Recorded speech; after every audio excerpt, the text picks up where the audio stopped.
Hey, Originals listeners. So we have a great episode today.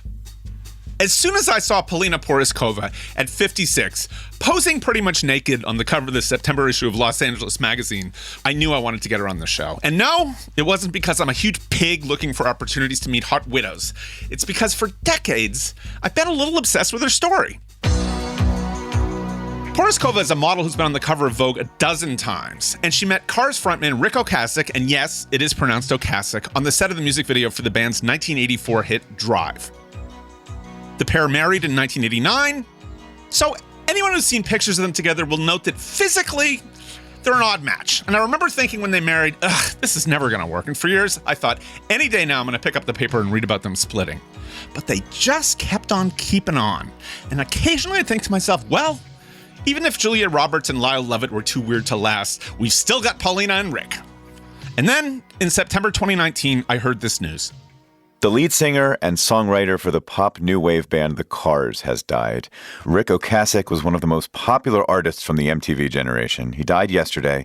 He was found unconscious in his home in Manhattan, according to NYPD. The police say he was 75, though other sources say he was 70. It was after this that the story got really bizarre. I learned that at the time of Ocasek's death, the couple was separated, but in a super weird way. Turns out that they were still living together, and it was Porizkova who actually discovered his body in bed in the Gramercy Park townhouse they shared. He'd recently had surgery for lung cancer, which he thought he'd caught in time to beat. But then came the real shocker. Ocasek's will left Paulina with nothing, claiming that she'd abandoned him. He left his entire estate, reported at the time to be $5 million, to be split between his two sons with Paulina and his two sons from a prior marriage. And as for the other two sons he had from his early first marriage, like Paulina, left with nothing. What was up with that? So I reached out, and Paulina invited me to talk to her at her kitchen table of her Chelsea apartment. This is The Originals, and I'm your host, Andrew Goldman. I spent decades interviewing celebrities for magazines, the vast majority of whom shared very little of themselves. So I created The Originals to interview cultural figures who actually had something to say, wanted to share of themselves, take the reins and be the masters of their own stories. Paulina Porizkova has been all over the tabloids for the last couple of years and has a lot to set straight. And I guarantee you will love hearing her tell her story as much as I did. Welcome to the 6th episode of the season, produced in proud partnership with Los Angeles magazine.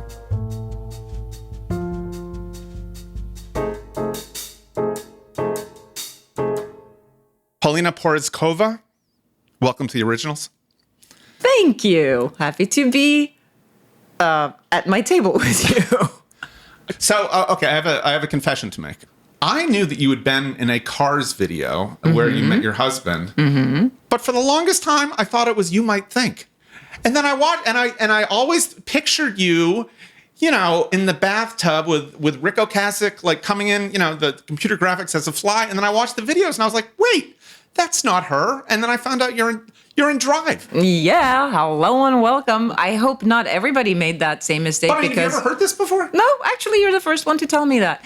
I mean, people mix up things like, oh, you were in the Cars video and they don't really know which one, and stuff like that. But nobody's actually accused me of being that girl in You Might Think who, should get the credit for being in it because she was awesome. Yeah. That credit should not go to me. I'd never heard of her, but I obviously had heard of you. But then I was thinking, these are the same album. What is it with these guys putting models in their videos? Hey, welcome to 1984. Were you not around? Did you not see Whitesnake? Did you not see any videos? Did you not have MTV? Good point. I just wondered if this was a band thing. I mean, look, this was a video. You did Drive, which was directed by Timothy Hutton. And it was Ben Orr, who was the co-vocalist of The Cars. He sang, I think, probably fewer songs than your husband, Ric Ocasek, but he sang that song. That was one of his big numbers.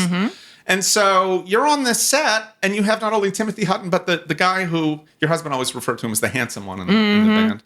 So why did you fall for Ric and not? I mean, were you looking at the director? Were you looking at No, seriously. Well, you know what? When I first got the video, when I first got the audition, I went to the audition because Timothy Hutton was directing it. And I was like, oh, Timothy Hutton, he's cute. And, so I kind of really went there to meet Timothy. But once I saw my husband enter the hotel room to which the band very considerately took me because they were going to take me out to dinner before the video. Now, this was not exactly done. A lot of people use models, but I don't think they took them out to dinner beforehand. So wait, so you feel like the fix was in? I think somebody wanted to meet me. I'm not exactly sure who. I mean, my husband admitted that it was him, but, you know, it was... Was it potentially all of them? Potentially, it could have been. Do you think that they were, I mean, were they all single? Was Ben single? Was Timothy Hutton single? Tim was single. Ben was single, I think. I mean, they all had girlfriends, but nobody was married except for my husband. There we go. Yeah.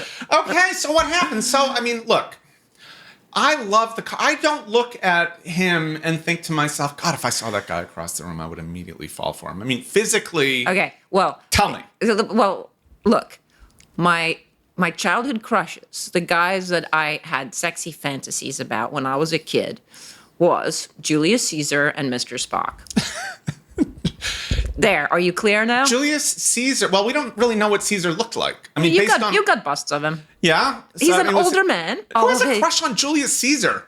Well, I read his Art of War, and the guy was a freaking genius, and I just, fell in love with this guy that was so incredibly smart and so, changed the world and sort of had a vision and, and then he gets killed for it, which was kind of unfortunate, but that's also sort of romantic. Okay, all right. Spock, I mean, Leonard Nimoy is a little different looking. Is that what? Leonard Nimoy was not appealing to me. It was Mr. Spock specifically. Mr. Spock specifically. Mm-hmm. Yes. And was Rick Spock-like? Oh, very. Very. He was kind of remote. He could come across as very cold to other people, not to me. So, of course, that made me special because he was different with me. Yeah. It was like if you got Mr. Spock to fall in love with you, how awesome would you be? Because, he couldn't fall in love with people. So I think that was a part of the attraction to me, too, is that he didn't actually particularly like people, but he liked me.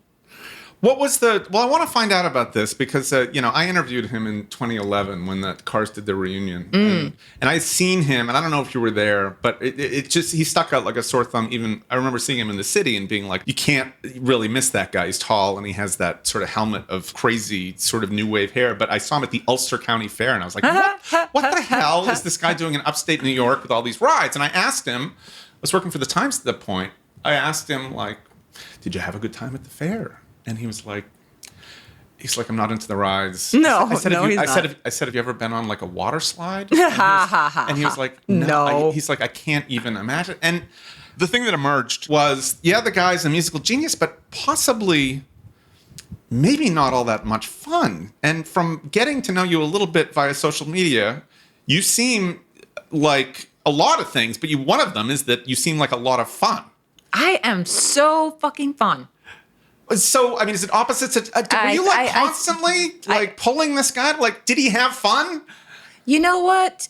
He was not a fun guy per se. And he always, when I met him, he had been described by an article somewhere, the Master of Doom.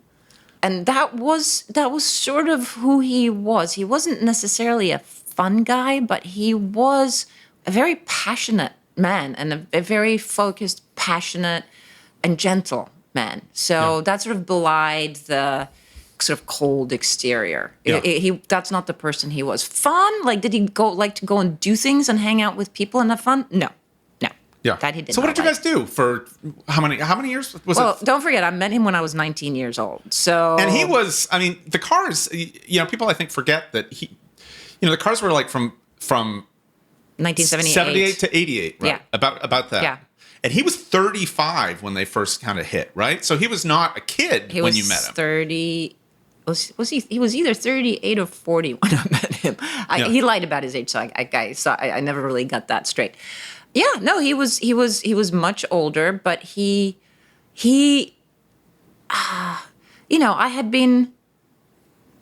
I was abandoned by my parents when I was 3, not because they meant to abandon me. It was kind of like an accidental abandonment because they were fleeing communist Czechoslovakia. They kind of forgot to take me with them. And, it kind of causes those scars that you never quite get over. So I never felt very valuable or very much like I deserved love because my parents didn't want me. And Rick loved me so. He wanted me so. It was sort of like the answer to all my prayers. So for a really long time, it was a really great relationship. I got everything that I needed. I didn't get fun, but to hell with fun. You can have a great life, and I had my own fun. Once we had, I also brought into a family with stepchildren, and I had a lot of fun with my stepkids. Yeah.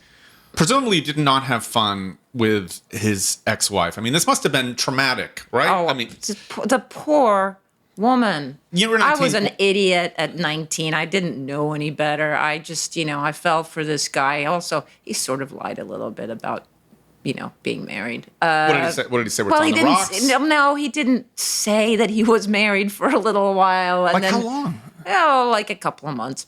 And then by the Holy time, shit! I guess this is pre-internet. Can you look? You can't. Yeah, you couldn't look it up. It was pre-internet. And you know what? I didn't ask. So like when I finally asked and he came out with it, I was like, oh well, that's not great. But then I was already falling in love with him, and I always figured,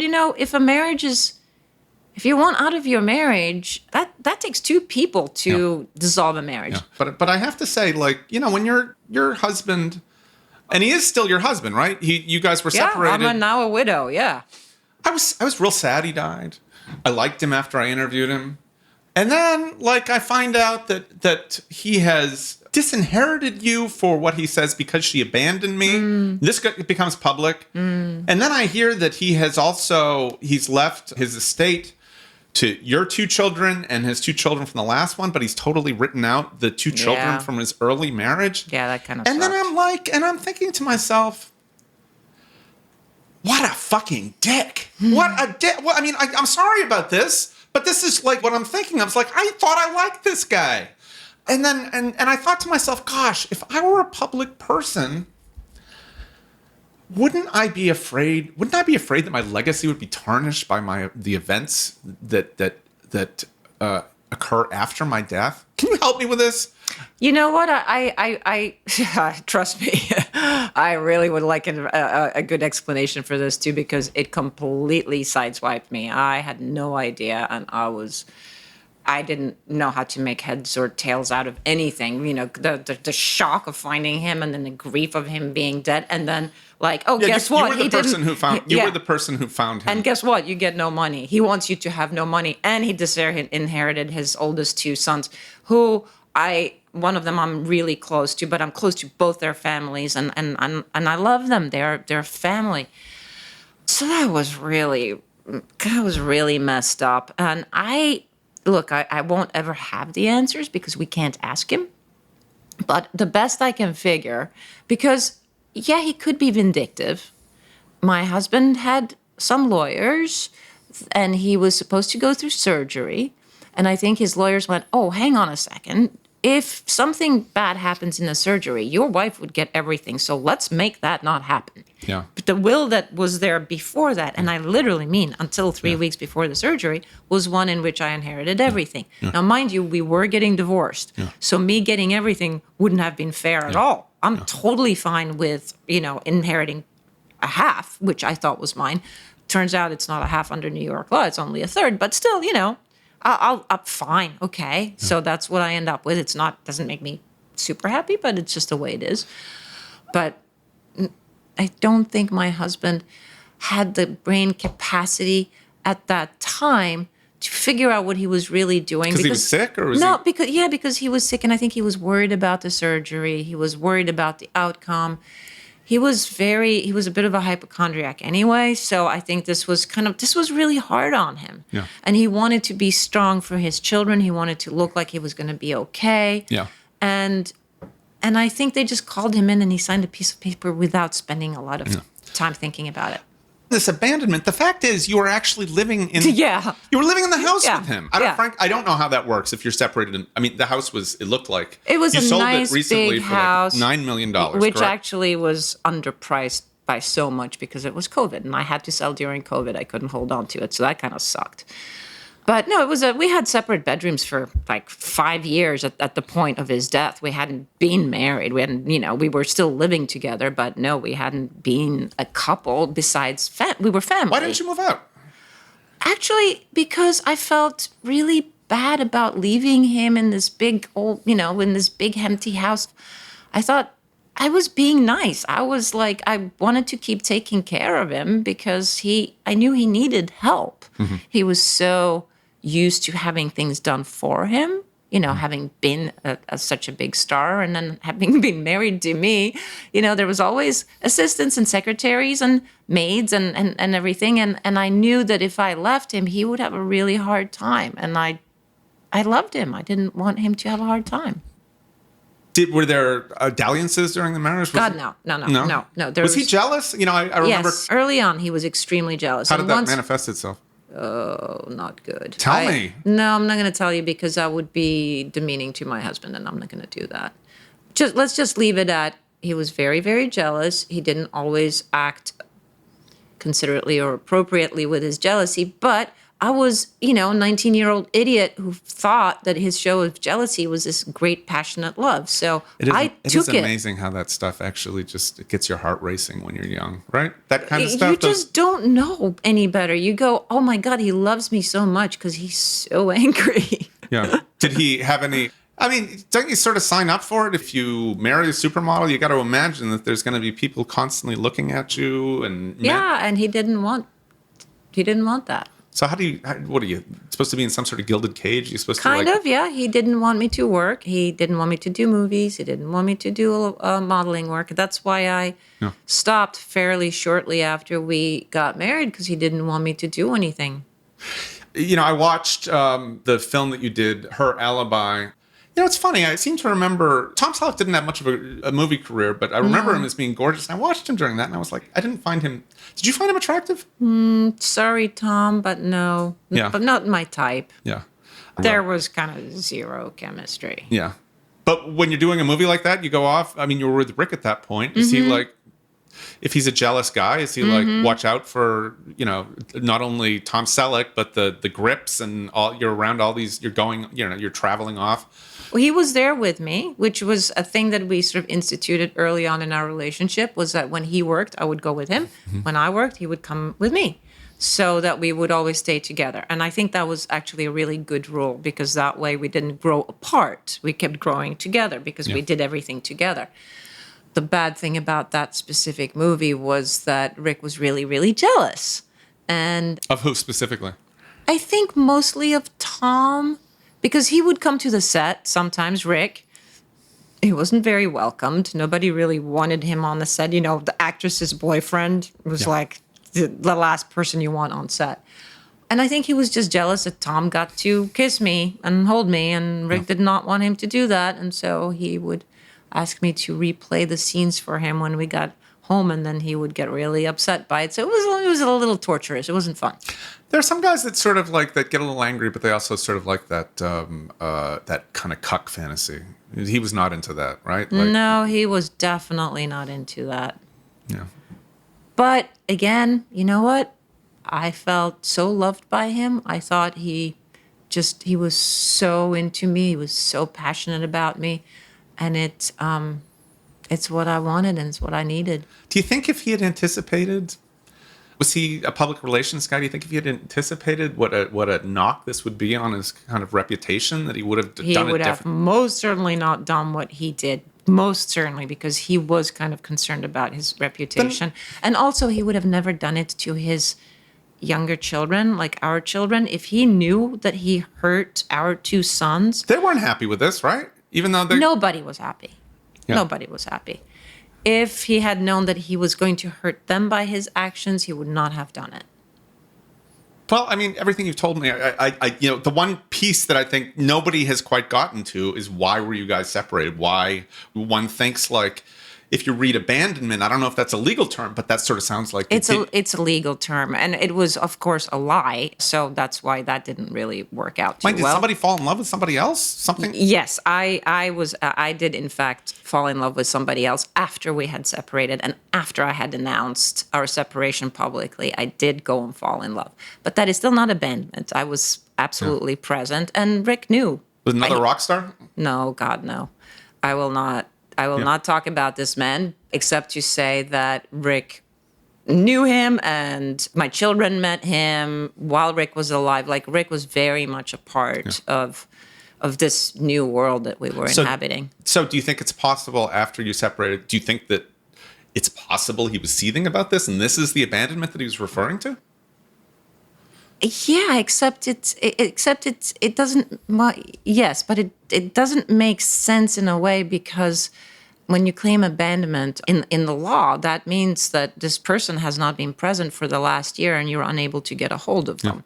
So that was a lie. And I think he might have felt abandoned, but I'm sorry, you can't not give your wife money because you feel she abandoned you. He was 75. When you're a rock star in 75, obviously the world is still available to you. Was he over like being like a sexual being? Was he like, to me, I can't imagine what 75 is going to be like, but I know what 50 is like. And I feel it's slowing a little bit. Maybe, but that's also long-term relationships, I think, to a certain extent. I know that he didn't want me and that this is why the marriage got dissolved because he lost interest in me. He didn't want to talk to me. He didn't want to touch me. There was really, and this was this is when I was turning 50 and in a very sort of emotionally precarious state anyway, because I was feeling terrible about myself. My husband, I was invisible to my husband and I was invisible to the world at large. And that felt really, really, really bad.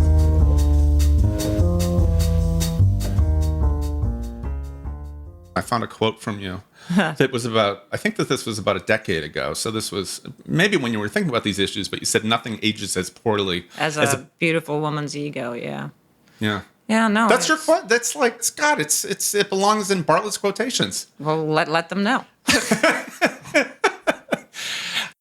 I was looking at the history of modeling and looking at the history of the elite modeling agency, and with John Casablanca saying basically for a model 30 you're done. Yeah. So it used to be. Yeah. So as a beautiful woman, are you aware that people potentially are interested in you primarily because you're a beautiful woman? And as a beautiful woman, are you afraid that quality is fleeting? That it's Well, am I afraid? I'm not saying it's fleeting. You look fantastic, and you are still a beautiful woman. So I'm tiptoeing around this a little bit. You're still a beautiful woman. Watch out for that compliment to older women. Oh, fuck. Shit. You put your foot in it. Okay. You are a beautiful woman. Thank you. You have That's always much better. been a beautiful woman. You have never, inside and out. Okay. Well, thank you. That's not always true.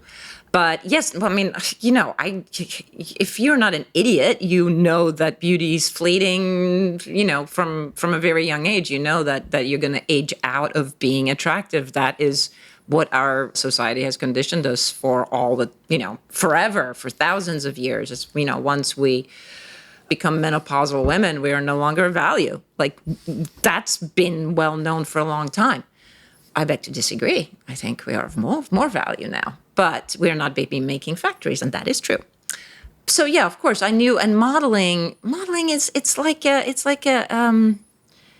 sports career. You started when you're very young, and you finish when you're very young, and you're over the hill when you're very young. You're like successful, accomplished, and done, and you're like in your mid-20s. Yeah.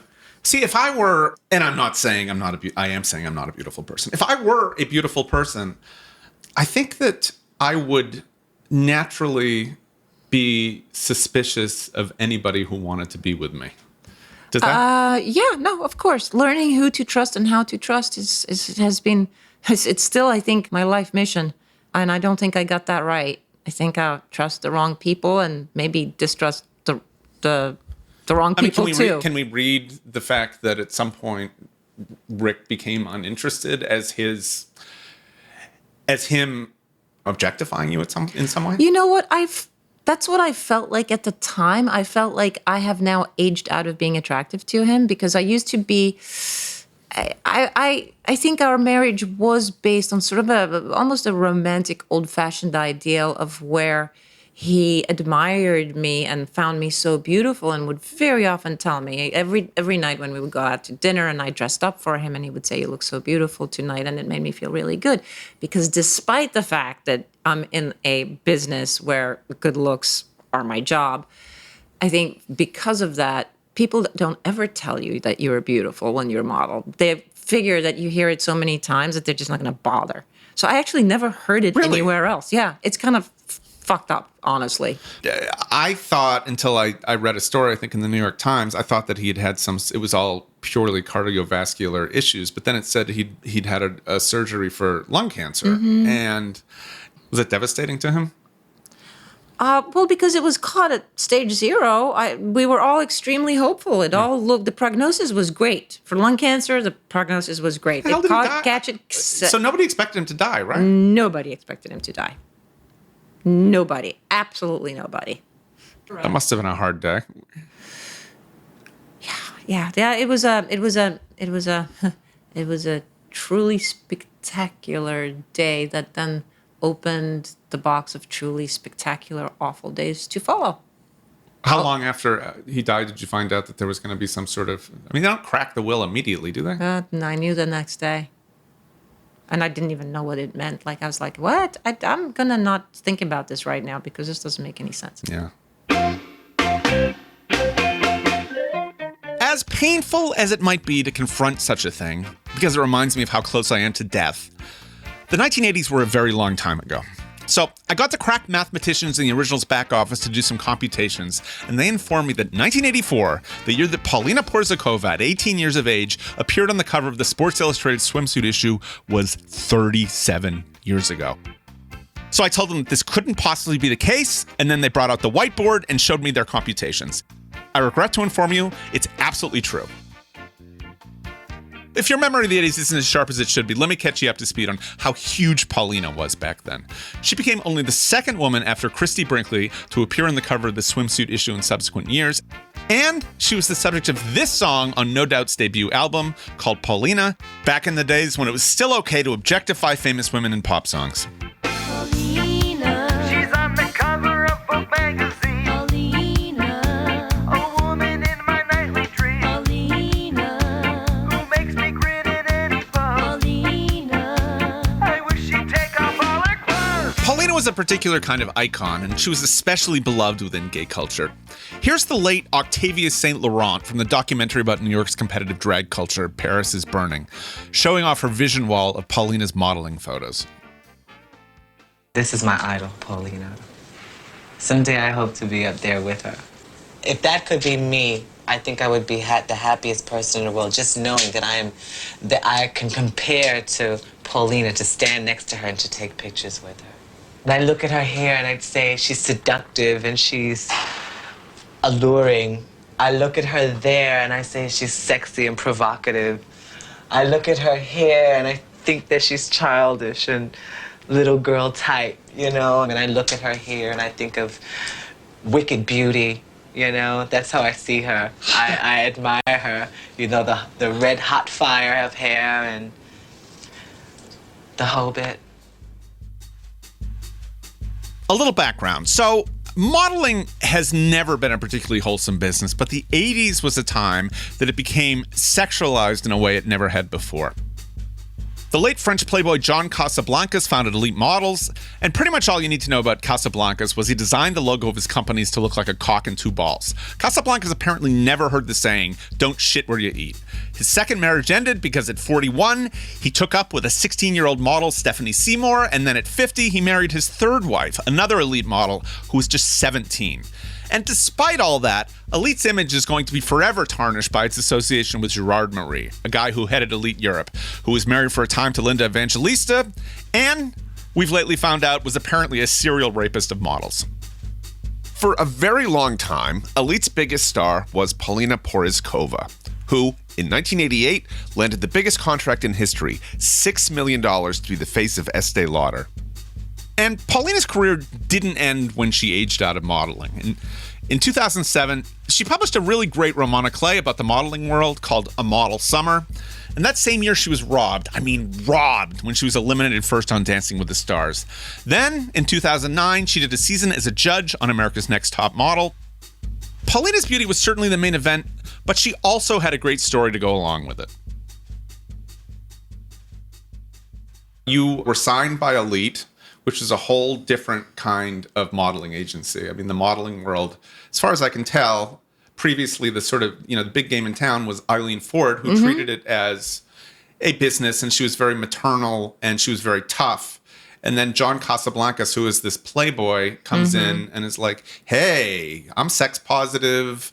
I'm going to turn these models into brands. I want to play this clip from Casablancas, The Man Who Loved Women, a documentary on Netflix. I discovered Paulina Porizkova in Sweden through a local modeling school.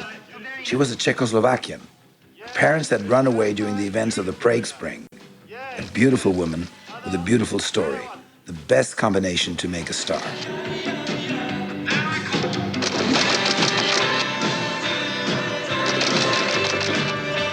Everyone has an interesting story. You just have to know how to tell it. This one is really sexy. She's a man, the model. This other one is like very elegant, and she is really like a princess. So each girl had this kind of image, and we tried to make her take decisions in her private life that corresponded to that. This cult of personality became really the main element in our strategy. And it was also great because it catered to the model's weakest point, their ego. They loved to become celebrities. So what was your story? Did John Casablancas say, I mean, the thing that John Casablanca was full of shit. Well, he was obviously, but I mean, that's sort of, aren't most businessmen? He was charming and delightful, and he totally swung things his way.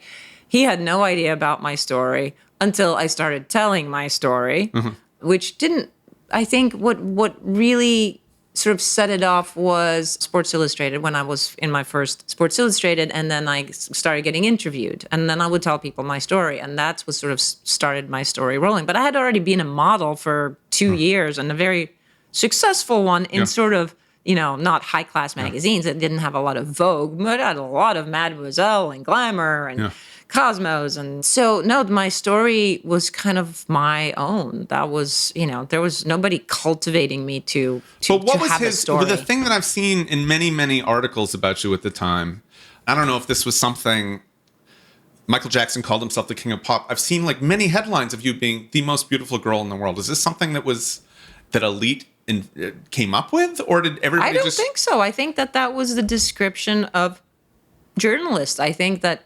they needed something to hang something on. So if you're going to interview a model, are you going to call her like a mediocre model? Like, that's not fun. No, but I mean, there can only be one, the most beautiful girl in the world. So next month, if you're photographing Cindy Crawford, you're going to be like the second most beautiful girl in the. I mean, you know what I'm saying? We didn't intersect very much. I know it's such a relative title. It's so like, who says I'm the most beautiful woman in the world? That's it. To me, that was always faintly silly, flattering, but faintly silly.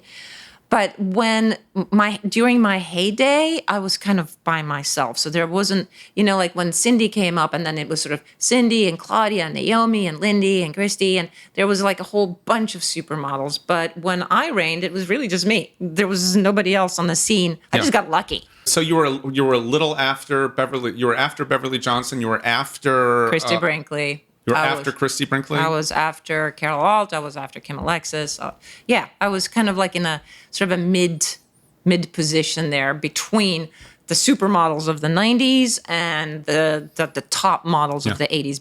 You had a very good personal story, very sad personal story, which I don't profess to understand. Your parents, in order to escape Soviet Czechoslovakia, fled to Sweden, but somehow left you. My parents were 22 and 25. They were not exactly mature people.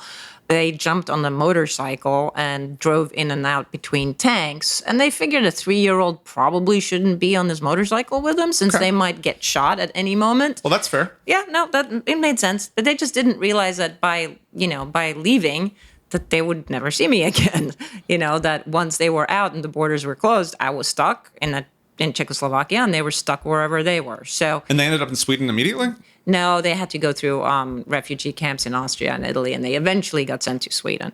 And then once they got to Sweden, they tried to engage the Red Cross. They tried to get help to get me out, and nobody could, because that was it. The Iron Curtain had fallen, and sorry, you have no more It is child. an interesting lack of foresight. I would say, I mean, do you see it as carelessness? I mean, I don't know if I could, having children, I could ride off on a motorcycle and not really have a specific plan how I'm going to get my kid. I would not either, but we are, 50 and 56 respectively, and my parents were just basically... Or 15 or 21, all right. 21, you're not super smart. Okay. And you became like sort of a tabloid sensation. Our story became sort of like a reality show in Sweden because my parents used the press to get attention to their plight, that they can't get their daughter out because there was nothing else they could do, literally.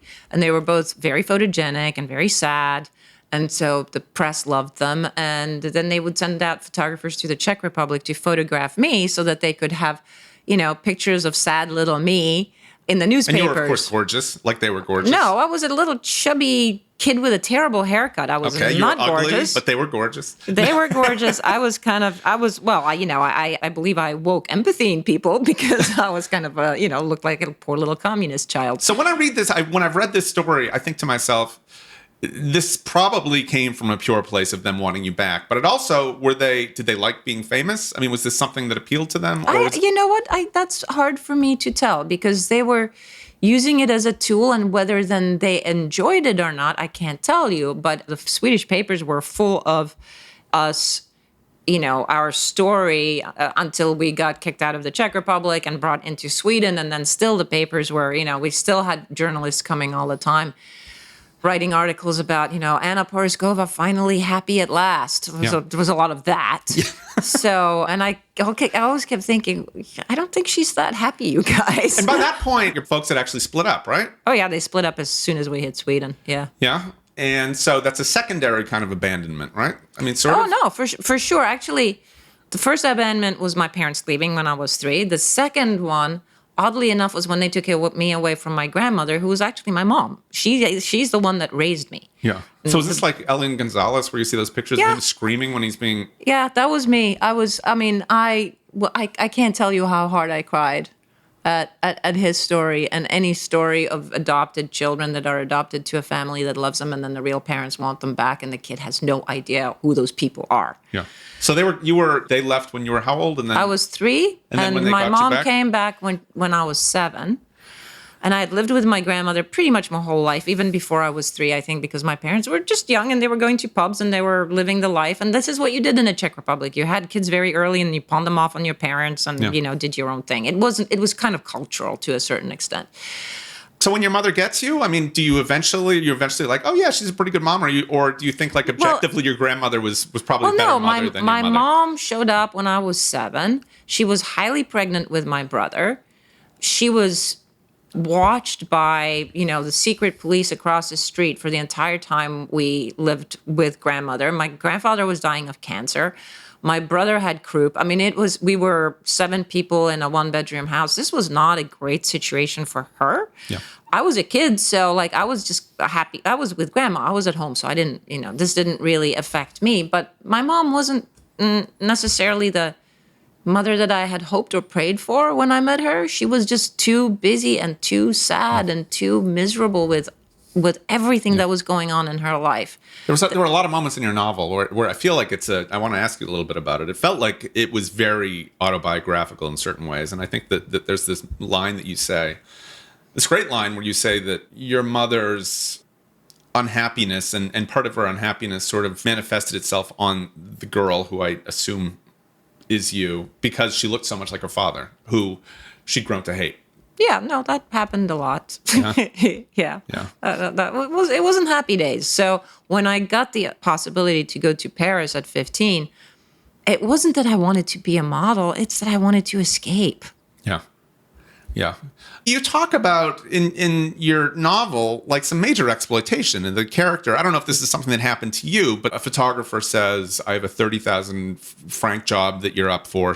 Basically takes his penis out and she ultimately ends up sucking his dick. Giving him a blowjob. Sorry. Yeah. And I don't get the sense that this was pulled from nowhere. I don't know if it's something that happened to you or something that you heard about, but this was a pretty ugly business for like 15-year-old girls. It was a very ugly business for a 15-year-old girl. They always said, The reason we like them young is because light reflects differently off of young skin than it does of older skin. And that is actually kind of a technicality, and it's true. But the darker side of that is a girl doesn't also know how to say no, because you're brought up to please and agree and be agreeable and be sweet. So you don't know how to say no. Women know how to say no, and that's why we were always called girls. Yeah. And that's why the business was always focused on girls, besides the incredibly reflective surface of our skins. And this is why I think when I was younger and I got to speak and I got to be interviewed, and people would sort of just simplify everything. They would go, so what do you think of modeling? And I just unfilteredly would say, well, I think it sucks. And then I got a lot of hate for, biting the hand that feeds me, and, how dare you? You did. I mean, you had a record-breaking at that time contract of, what was it, $6 million for Estée Lauder, for Estée Lauder. So you were, I think you always actually made the point, like, far be it from me to sort of say that this isn't a great way to make a living, but the system did suck.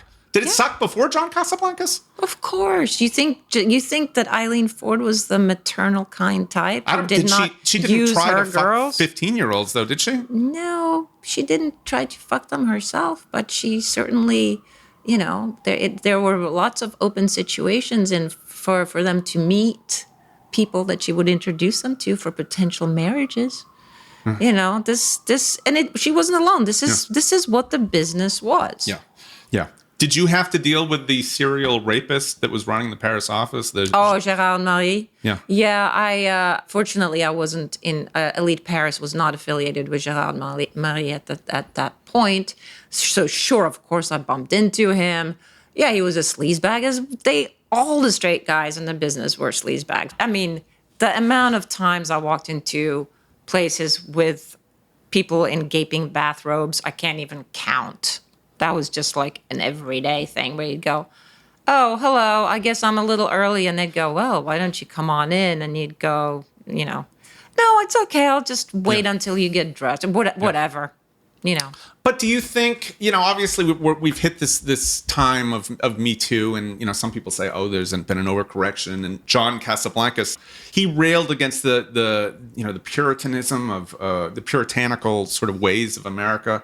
You came from Sweden, which was, I think, sex positive. Very sex positive and very woman strong, 1970s in Sweden. We were just as powerful as the men. That's what I was taught in school. Yeah. We could run around topless in the park without raising an eyebrow. We picked our sexual partners. They didn't pick us. Yeah. It was a whole reversal on the world that then I stepped into after Sweden. It was kind of shocking to me. You said that you were, when you joined the modeling world, you were occasionally sexually aggressive. You'd see somebody cute across the floor of a disco, and you would look at him, and he would be so freaked out, he'd either think that you were a prostitute or he would run away, right? Because people didn't understand sexually aggressive young women. So I mean, help me kind of digest my horror at watching this documentary about John Casablancas and him having sex with all these girls and your sexual aggressiveness. How do I feel about that world? Is it as disgusting as I want, or do I have to think maybe I'm the Puritan that John Casablancas was warning us about? You know what? How about both? I'm afraid that nothing is really 100% this or 100% that, which I think you're perfectly aware of. It's half that and it's half the other thing. Like us models, our job was to incite desire in consumers. So primarily we had to incite desire in the photographers who took our pictures. Mm-hmm. So there's a certain dance between a model and a photographer that happens when you're shooting. And in order to get the best picture, the more intimate that dance is in front of the camera, the better the pictures will look, quite honestly. And so, there you are, and you're supposed to incite desire in this man to want to photograph you at your best, and then he does not get to take you home, even though you're sort of acting as though you are available. In all cases, he doesn't? Or in some... Well, he's not supposed to. He certainly shouldn't. Oh, come on. I'm not saying that he didn't. I mean, Yeah. I had my first boyfriend was a photographer. Yeah. But that was my choice. It's not like he said, "Hey, if you do me, you'll get a job." Well, but that happened in the book. Did that? Yes, that never happened to me. That never happened to well, you. that was not me. Don't forget, I know it's really hard to read my book without thinking that it's me. There are a lot of similarities from Sweden. The name. Yeah. I had to write of what I knew, and I wanted to. What I primarily wanted to do with my book is to show you what the world of modeling was like. Yeah. And the best way to do it was to invent a character that was as close to me as possible, so that I could see it through her eyes and not have to Sure. build other things. But no, none of the that shit characters are real. I mean, do you think that you're It happened to other people. I borrowed a lot of stories. I was fortunate. I was very fortunate because I came into modeling with this. I had already been on my own in a certain way. I was raising my brother since the age of 10 in Sweden. So I knew how to take care of myself. I grew up in Sweden. I didn't feel like a sexual victim. If a guy wanted me and I didn't want them, I would just tell him to F off. That did not cause me any problems. So I kind of navigated through that world, not naively. I could see what was going on. No, I wanted to ask you, obviously, Gerald Marie was married to Linda Evangelista. Mm-hmm. I think that she probably didn't have the issues that the nobody girls that he was. I mean, the stories that you see of him, just like shocking shit. Yeah. But I mean, somebody like Linda doesn't experience that. And do you think that your success prevented you? Yeah. I think the fact that I got successful so early on, it sort of pulled me off the table because everybody wanted me. Every agency wanted me to join them. They were all on their very best behavior around me. Yeah. So I was incredibly lucky. And that is not what I wrote into my novel, because that is not an interesting story. The girl who gets catered to. Yeah. Yeah, no, I remember I dated a girl in college, and I never got she went off, and she was a pretty girl, and she went off to Europe and tried to model, and nothing really happened. I just remember her alluding to a story all the girls were brought to some place that and Terry Rousseau, who was Christina Onassis's husband, was Playboy, and I just didn't want to hear anymore because I could just you just read between the lines. It's like they're corralling all these girls who desperately want this thing, because they're the prettiest girl maybe in their town, but they're like nobodies when they get to wherever they're going. Yeah, and they arrive into Paris and they already have a debt to the agency because everything gets charged against them. So your plane flight, your apartment, your food, everything is charged against your future earnings. So you end up it's kind of like a college loan. You get there and you're already in debt. Yeah. So you have to work that back up. Before you even see any money. So yeah, it wasn't. It wasn't a kosher business exactly. A small confession: like most straight men, I'm not great with crying women, so I was initially a little nervous about what I'd encounter with Paulina. The day before the interview, which happened to be the second anniversary of Ocasek's death, she seemed in a forgiving mood, posting a photo on Instagram of she and Ocasek smiling at New Orleans Café du Monde. But then she posted a video, noting the anniversary and that she just moved her younger son, Oliver, into his own place in Philly, where he was starting a new job. She captioned it, "The Crying Lady of Instagram," a reference to what one of her followers had labeled her.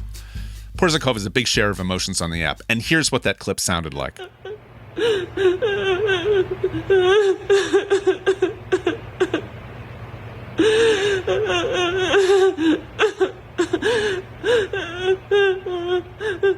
I looked at your Instagram video from yesterday. Yeah, and I how don't about wanna- that, And huh? I can play it for you, but you lived it. You do not need to play it for me. So I saw you crying at length, and see, maybe I misunderstand Instagram. I feel like when I look at Instagram, I hate everybody because their lives are so much fucking better than mine. But I then know, right? But then I look at your Instagram, And my life is worse than yours. and you're crying, and I'm crying, and I'm wondering, and I'm thinking to myself, should I be worried about her? Oh, God. Okay, so here, I will offer you this explanation. I am basically a writer. And when you are a writer, you mine your own brain in order to bring it to people, and you have to find the words to explain your experience to other people. And so that's what I do. And you know what?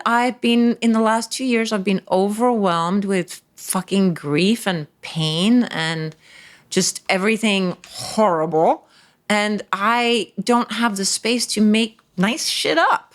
Yeah. Like this is where my brain is at. I had terrible experiences with social media, which I'll tell you about if we ever talk again. But my experiences with it were, I think at a certain point, and I was terrible at it, but I felt, I mean, people talk about sort of the addiction of like engagement. Like you're alone and people like things or they respond to things or they even don't like things. But regardless, You're getting attention.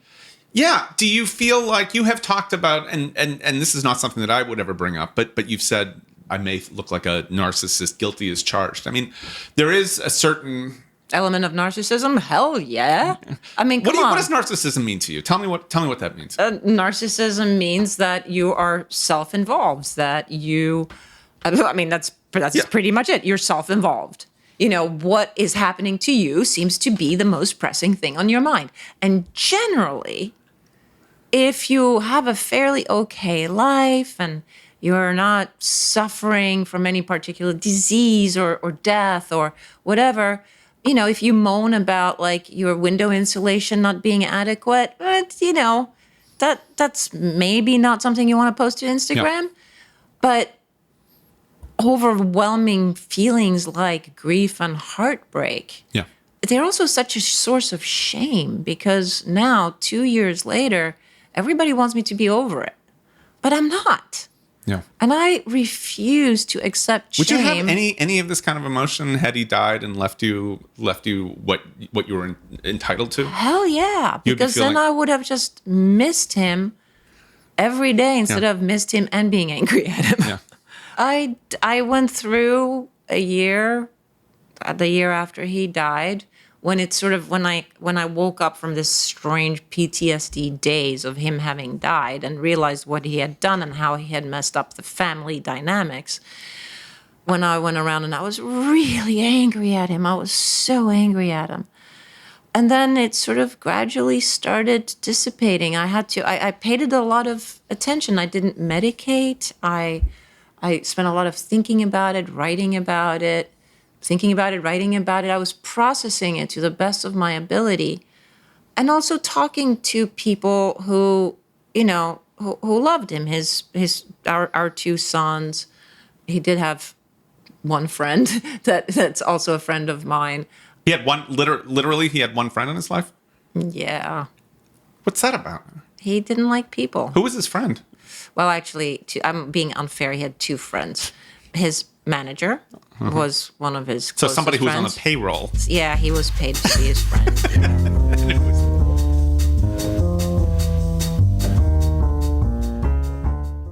I think people like looking at your posts and they like reading the tea leaves. And there was one post where you talked about betrayal and I'm looking at the thing and everybody was like, oh, it's because she and Aaron Sorkin were dating and then they broke up. And then there's this picture of you crying and you talking about this betrayal. And I'm looking at the thing and I'm like, is she talking about being betrayed? I was like, they couldn't have been dating more than a couple months.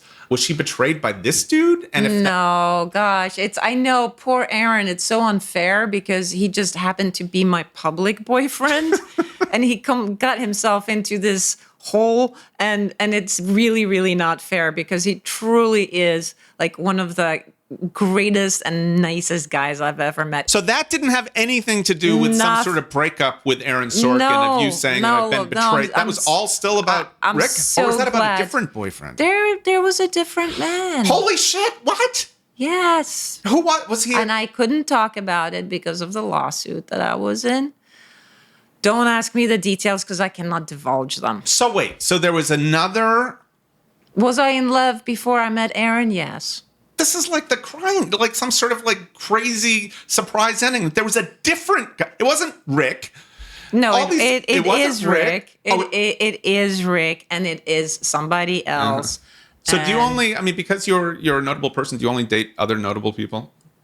Oh, trust me, I've been on dates with everybody from billboard salesmen to lawyers to real estate developers. Like, no, I've been on dates with a lot of, you know, and normal guys. I think I heard you were on one of the dating sites. I'm on Hinge. I got kicked off of Hinge, and I got reinstated on Hinge only after I posted Bumble? it. Are you possibly? No, I'm not on Bumble. No, I'm on Raya, which is the celebrity dating website where the two guys that were willing to date 56-year-old women, I think I already dated. So, But were the guys that were willing to date, I mean, were they older? Were they also One age of them- appropriate? Or well, were they no, like one of them- 90, like Bob Hope age? oh God, no.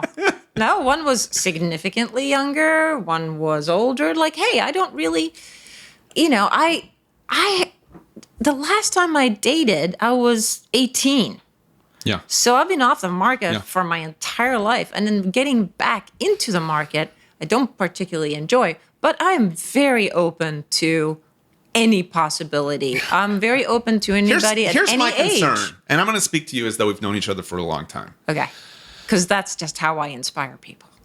No, but I just wonder if you do want to meet somebody. I wonder if somebody is going to be sort of scared that A, people are going to think that they're the subject of an Instagram post, or B, wow, she's awfully emotional. Maybe she's not ready to get into a relationship. Do I really? You called yourself the crying woman of Instagram yesterday. I did. Well, that was a girl that termed me that, and I thought that was really cool. Oh, okay. So some commenter did, and you've appropriated it for yourself. Yes. So I mean, is it foremost in your mind that you want to meet somebody, or do you think you can work through this shit? And then, I mean, has anybody said to you like, I'm totally down for that? Well, nobody would actually say that to you. I'm down for this, but I saw the Instagram video and, No. and I'm a little afraid. I haven't heard that one yet. What I do hear a lot of, actually, no, you know what? Nobody ever comes out to say this outright, but I can tell you that dating the more, normal guys that are not in the business and that have, valid careers and are doing well and are just like nice, regular guys. There hasn't been more than one or two that actually asked me any questions whatsoever, and the rest of them just monologue about themselves for hours. What, the regular guys? Yep. They were like, I got to tell you about this HVAC installation Yeah. I put in on the west side. Yep. You're gonna love it. It was Yep. Seriously? Yep. They don't want to hear anything They don't want about to me. hear about They how much are- you hate Tyra Banks. I do not hate Tyra Oh, come Banks. on, Take you that hate- back. I do not hate Tyra you- Banks.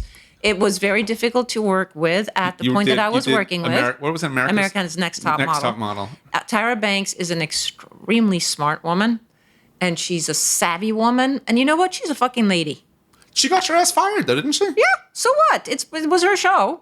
So, okay, I guess time heals all wounds because you seemed very pissed at the time. This was probably a decade I ago. was not happy about it at the time because there were issues on the production that I thought Tyra, as an executive producer, should have attended to. But you know what? It was her show. It did great, and I should just shut up and let that go because I was an employee, so I could just So I was thinking about this before I came. I was looking, like Stephanie Seymour after John. She I think married a guitarist, and then she was with Axl Rose, and he hit her, and then she ends up with Peter Brandt. Peter Brandt, like basically, I don't know if he's a billionaire, but he might as well be. I mean, pretty close, yeah.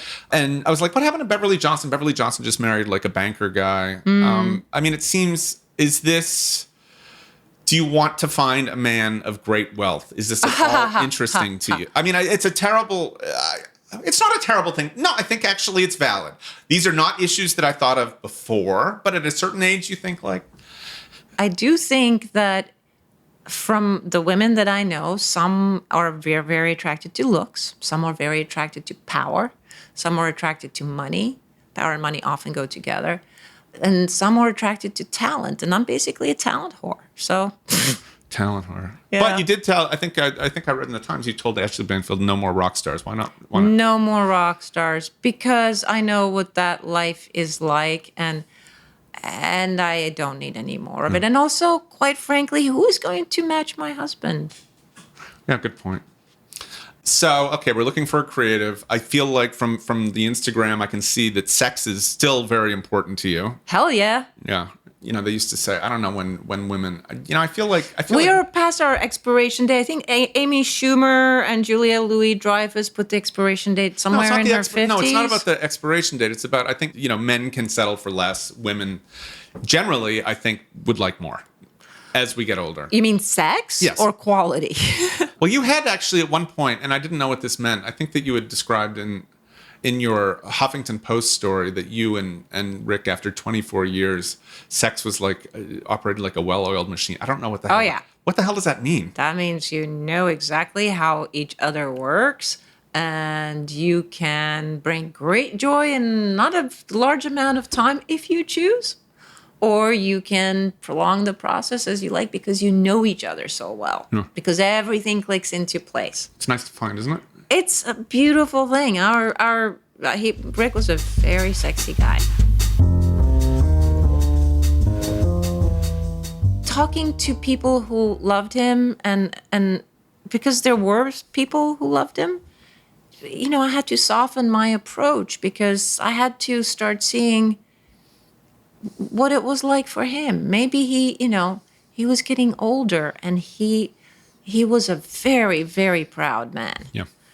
And I think getting older and not being able to keep me, perhaps, really messed with him. It really. Do you mean when you met some? But you separated. No. Before that, Before that, when I was trying to save our marriage for years. It's funny. I actually had a therapy session yesterday, and my therapist reminded me. She said, you don't give up, because when you came into therapy, you and Rick's marriage was already tanking, and you held on for another 2 years, trying. I wasn't going to give up on this man. I had married him forever, for life, better or worse. Yeah.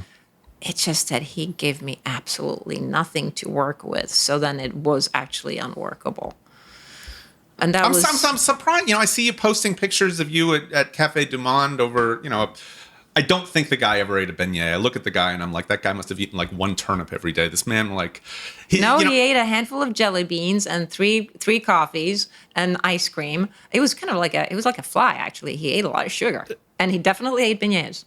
Oh, he did. Okay. Oh, yeah. Well, he just didn't eat much else. The size of the estate, it was like, I think they said it was $5 million, and I.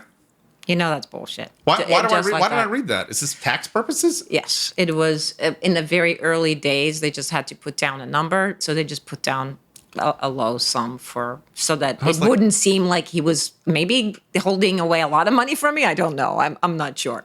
So do you have a sense? I mean, no. I know exactly how much I'm owed under New York law, how much is due to me, and I am getting it. The estate is settling with me. I'm getting. How much is it? That I cannot tell you. Okay. Just know that it's just a sum that somebody put in for whatever reason. You're going to be fine. I am going to be fine. When are you settling? This is news. I settled last week. Oh, gosh. Yeah, there you go. You were the first one who gets to announce it. I settled last week with the estate. They were very fair. They gave me what is mine under New York state law, and we're done. Congratulations. Yes. And I mean that. You earned every goddamn penny. I did. I see these photos of you. I think you're forgiving this guy. I am more reluctant to forgive him. Well, he was a great musician, but as a human, I think he disappointed you.